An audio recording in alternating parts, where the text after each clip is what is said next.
अस्सलाम वालेकुम। Welcome back to Fatima chem. आज आपको कार्बन के नेचर के बारे में बताएंगे। As you all aware of this, carbon के एटॉमिक शेल में 4 इलेक्ट्रॉन होते हैं। स्टेबल होने के लिए ऑक्टेट रूल को फॉलो करना होता है।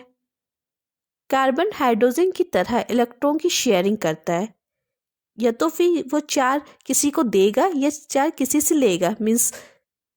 मीन्स ना वो गेन करता है ना वो लूज करता है, वो शेयरिंग करना चाहता है जैसे हाइड्रोजन करता है शेयरिंग।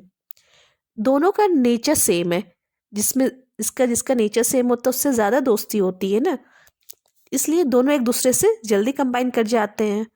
11th क्लास में तो पूरा चैप्टर ही हाइड्रोकार्बन का, कार्बन और हाइड्रोजन के बारे में है, जो आप पढ़ चुके होंगे ऑलरेडी। ये देखिए यहाँ पे CX है, ये कोवैलेंट बॉन्ड है बनाएगा।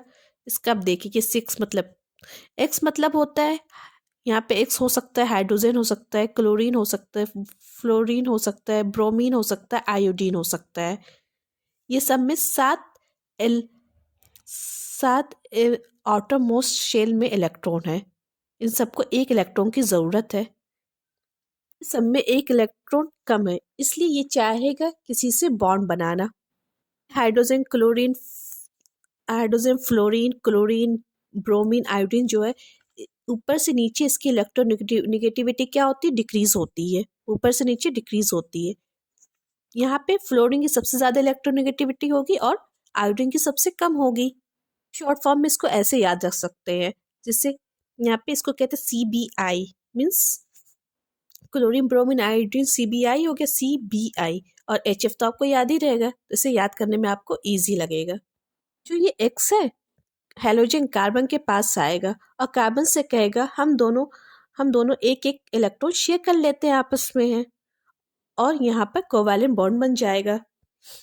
अब धीरे धीरे ये अपनी तरफ लेना स्टार्ट कर देगा इलेक्ट्रॉन को, क्योंकि कोई भी किसी से चीट करना चाहता है सबसे पहले क्या, उससे दोस्ती बढ़ाता है। उसके पास मतलब कहता है ठीक है मैं तुम्हें इतना ना बेनिफिट दूंगा, हाँ, और फिर उससे दोस्ती बनाता है, फिर बाद में उसे चिट करता है ना। उसी तरह से यहाँ पे हेलोजन का काम है। हेलोजन को एक इलेक्ट्रॉन कम है, इसे एक चाहिए, तो ये कार्बन के साथ पहले दोस्ती करेगा, मीन्स कोवैलेंट बॉन्ड क्रिएट करेगा। अब जो है धीरे धीरे अपनी तरफ इलेक्ट्रॉन को लेना स्टार्ट कर देगा। अब ये पेयर, अब ये इलेक्ट्रॉन पेयर इसके तरफ ज़्यादा दिखेगा। धीरे धीरे इस इलेक्ट्रॉन जो है एक्स की तरफ ज़्यादा दिख रहा है। यहाँ पे देखें, carbon occupied positive charge, means ये डेल्टा पॉजिटिव, और हेलोजन ऑक्युपाइड निगेटिव चार्ज यहाँ पे हो जाएगा। केमिस्ट्री में चार्ज मीन्स पोलैरिटी होती है। मीन्स एक्स ने कार्बन को यहाँ पे चिट किया और उससे धीरे धीरे इलेक्ट्रॉन ले रहा है। एक पर पॉजिटिव चार्ज है और एक पर निगेटिव चार्ज है, मीन्स पोलैरिटी डेवलप हो गई यहाँ पे। जो पहले सिंपल कोवैलेंट बॉन्ड लग रहा था उसमें अब पोलैरिटी आ गई, पोलर कोवैलेंट बॉन्ड क्रिएट हो गया, मीन्स ये पोलैरिटी डेवलप हो गई। ऊपर से नीचे इलेक्ट्रोनेगेटिविटी डिक्रीज होती है।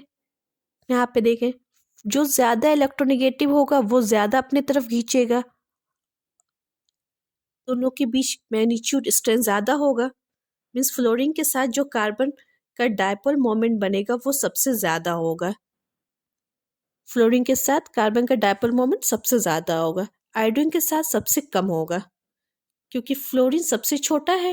ये बॉन्ड जो है छोटी बनेगी, बट बॉन्ड स्ट्रेंथ ज़्यादा होगी, बॉन्ड इंथैल्पी ज़्यादा होगी। मीन्स तोड़ने के, इसको जब एक दूसरे से तोड़ने के लिए कुछ एनर्जी चाहिए तो उसको ज़्यादा देनी पड़ेगी।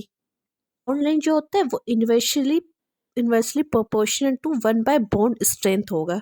Bond length inversely proportion to bond strength होगा। बॉन्ड लेंथ ज़्यादा होगी तो बॉन्ड स्ट्रेंथ कम होगा, या बॉन्ड स्ट्रेंथ ज़्यादा हुआ तो बॉन्ड लेंथ कम होगा। ये दोनों एक दूसरे से अपोजिट होंगे। यहाँ पे हेलोजन की इलेक्ट्रोनेगेटिविटी ज़्यादा है कार्बन की इलेक्ट्रोनेगेटिविटी से, तो दोनों के डिफरेंस जो है वो ज़ीरो नहीं आ रहा, तो इसलिए ये पोलर है। तो इस तरह का क्वेश्चन आ सकता है एग्जाम में। जैसे ये देखिए CFC CL CBr CI। अब आपको ये कह देगा अरेंज करें अकॉर्डिंग टू, इसके लिहाज से इन लोगों को अरेंज करें। तब आपको सबसे पहले क्या देखना होगा, यहाँ पे देखें कार्बन और फ्लोरीन के बीच तो साइज कम होगा, लेकिन बॉन्ड स्ट्रेंथ तो ज़्यादा होगी, लेकिन साइज कम होगा। ये दोनों से ज़्यादा कार्बन क्लोरीन का होगा, इससे ज़्यादा फिर कार्बन ब्रोमीन का हो जाएगा, इससे ज़्यादा कार्बन आयोडीन का होगा। मीन्स कार्बन और आयोडीन के बीच का सबसे ज़्यादा होगा और इसे नीचे करते करते ये कम हो रहा है। मीन्स जितनी अच्छी बॉन्डिंग होगी उतना कम डिस्टेंस होगा। मतलब ये वह जिससे आप ज़्यादा क्लोज होंगे उनसे डिस्टेंस कम होगा और आप ज़्यादा शेयर करेंगे। यहाँ पे यही कंसेप्ट लग रहा है। जितनी अच्छी बॉन्डिंग होगी उतना कम डिस्टेंस होगा। अब देखिए ये दूसरा क्वेश्चन इस तरह का भी आ सकता है। डायपोल मोमेंट पे इस तरह का क्वेश्चन आ सकता है। जैसे ये CH3Cl है, CH2Cl2 है, CHCl3 है, CCl4 है, CCl4 है, मीन्स टेट्रा क्लोरोमीथेन है। अब यहाँ पे देखिए हेलोजन इंक्रीज हो रहा है धीरे धीरे। आप यहाँ पे नोटिस कर रहे हैं हेलोजन इंक्रीज हो रहा है। यहाँ पे हेलोजन क्या है, क्लोरीन है, वो इंक्रीज हो रहा है। CCl4 में सब बॉन्ड सेम है। मीन्स आप इसको तो देखेंगे तो CCl4 में सारे बॉन्ड सेम लग रहे हैं। मीन्स जिसमें क्लोरीन ज्यादा है उसका डायपोल मोमेंट 0 है। CCl4 का चारों बराबर है तो इसका डायपोल मोमेंट 0 है। क्लोरीन बढ़ता जाएगा, डायपोल मोमेंट घटता जाएगा।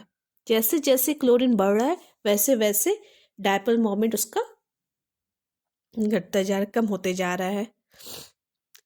मीन्स जैसे जैसे हेलोजन बढ़ेगा डायपोल मोमेंट कम होगा। आप इसको इस तरह से कर सकते हैं। ये सबसे ज़्यादा होगा, ये सबसे ज़्यादा, इसका डायपोल मोमेंट सबसे ज़्यादा हो गया, इसका ये हो गया, इसका ये हो गया, इसका ये हो गया। मीन्स जिसके पास हेलोजन कम है उसका डायपोल मोमेंट सबसे ज़्यादा है। इसको अरेंज करने के लिए क्वेश्चन आ सकता है। तो आप सिंपल वे में बना सकते हैं। इस तरह से देखेंगे जिसका हेलोजन कम है उसका डायपोल मोमेंट सबसे ज़्यादा होगा, जिसका ज़्यादा है उसका डायपोल मोमेंट कम होगा। Thanks for watching.